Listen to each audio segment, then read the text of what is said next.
अगैरा वगैरह के चक्कर में सुनिए एक कहानी। एक बार की बात है, किसी गांव में एक जगत नाम का एक पंडित रहता था जो दोनों आंखों से अंधा था, जो गांव के बाहर एक झोपड़ी में रहता था। एक दिन उस गांव में एक सेठ के घर रसोई का आयोजन किया गया, जिसमें आसपास के गांव के कई पंडितों को भोजन का निमंत्रण दिया गया। और इसी प्रकार गांव के बाहर रहने वालों उस पंडित को भी भोजन का निमंत्रण देने के लिए सेठ ने अपने नौकर को भेजा। जब नौकर सेठ के घर पहुंचा तो उसने पंडित को आवाज़ लगाई, तो पंडित घर से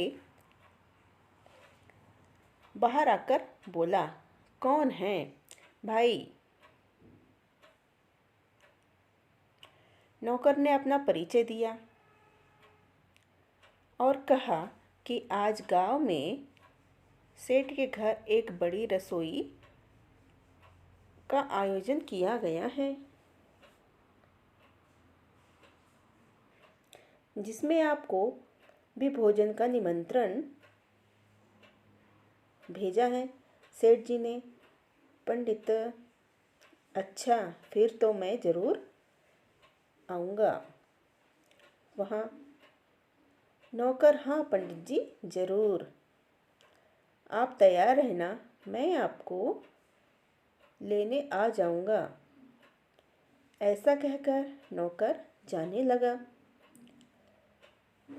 नौकर मुड़ा ही था कि तभी पंडित फिर से बोला, अरे लेकिन ये तो तुमने बताया ही नहीं कि आज खाने में क्या है।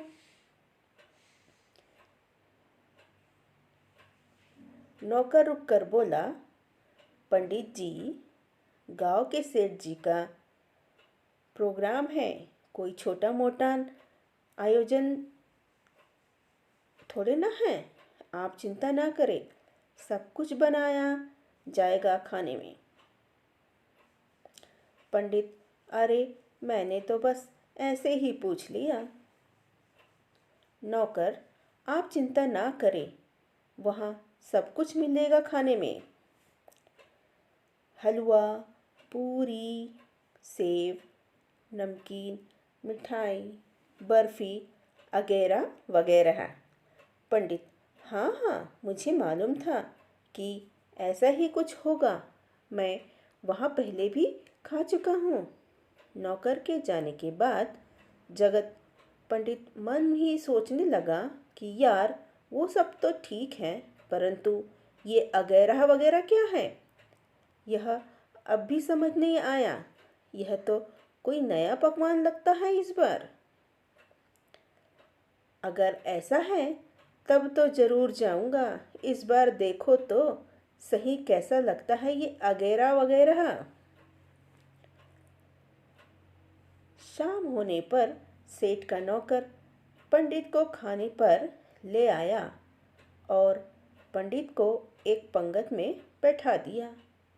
पंडित की जिज्ञासा अब और ज़्यादा बढ़ने लगी कि आज तो मज़ा आ जाएगा नया पकवान वगैरह वगैरह खाकर। पंडित ये सब सोच रहा था कि तभी दो नाव पत्तल लग गए और भोजन परोसा जाने लगा। अब तो पंडित की स्वाद इंद्रियां आहा जाग उठी। अब जैसे ही पत्तल में कोई पकवान रखा जाता, पंडित तपाक से उसे छूकर यह जानने की कोशिश करता कि वह क्या है, और सोचता, अच्छा ये तो रसगुल्ला है, अरे ये तो मिठाई है, हाँ ये तो बर्फ़ी है, ये सब तो मैं कई बार खा चुका हूँ, मुझे तो बस वो मिल जाए। अब सबसे पहले तो मैं उसे ही चखूँगा और बाकी सब बाद में। धीरे धीरे पत्तल भरती गई और पंडित इसी तरह सभी पकवानों को उत्सुकता के साथ जांचता रहा, परंतु उसे अब भी इंतज़ार था उस अनजान और मायावी चीज का, जिसके लिए वो आज पूरे दिन भर नमक का पानी पी पी कर अपनी भी भूख को बढ़ाता रहा। आखिर कब आएगा वो अकेरा वगैरह? मेरी पूरी पत्तल भर चुकी है। अब तो पंडित मन ही मन सोचते हुए, तभी किसी की आवाज आई कि भोजन शुरू किया जाए।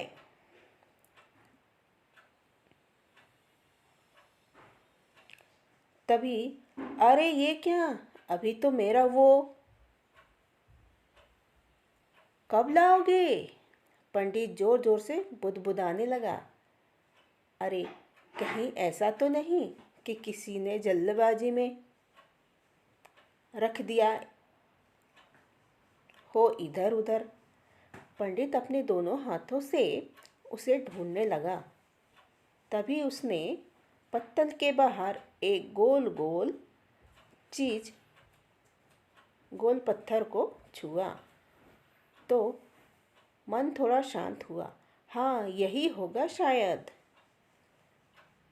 और कितने मूर्ख लोग हैं, खाने की चीज को भी ऐसे ही रख जाते हैं।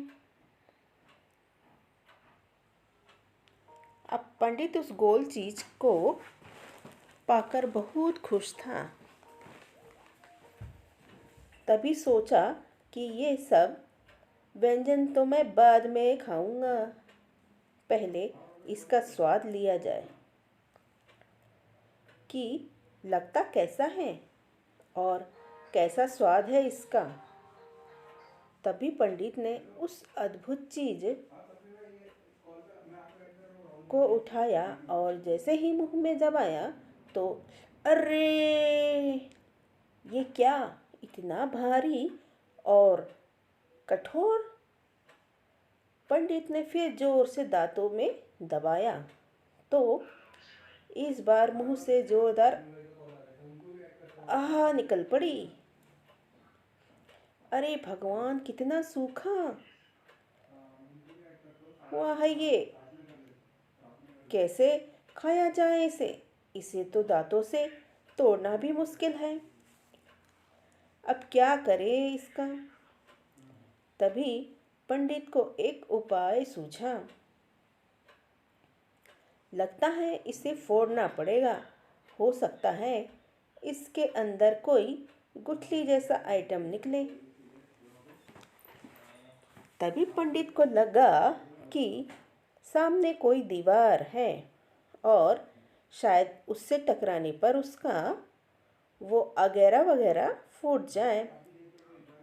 और तभी उसने आओ देखा ना ताओ, और सामने दीवार समझकर दे मारा जोर से कि तभी सामने से किसी के जोर से चिल्लाने की आवाज आई।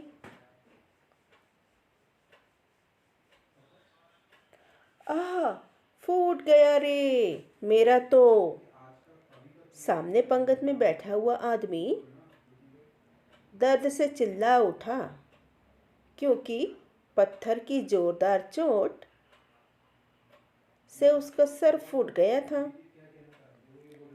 तभी पंडित गुस्से में बोला, ओए, खाना मत, ये मेरा आइटम है।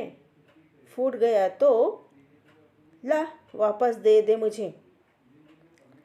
पंडित को लगा कि अगैरा वगैरह फूट गया है। तभी सामने वाला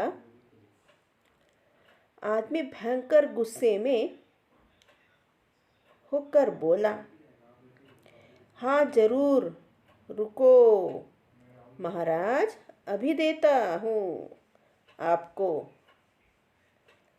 और फिर सामने वाला आदमी टूट पड़ा उस पंडित पर। तो ये थी हमारी अगैरा वगैरह की कहानी।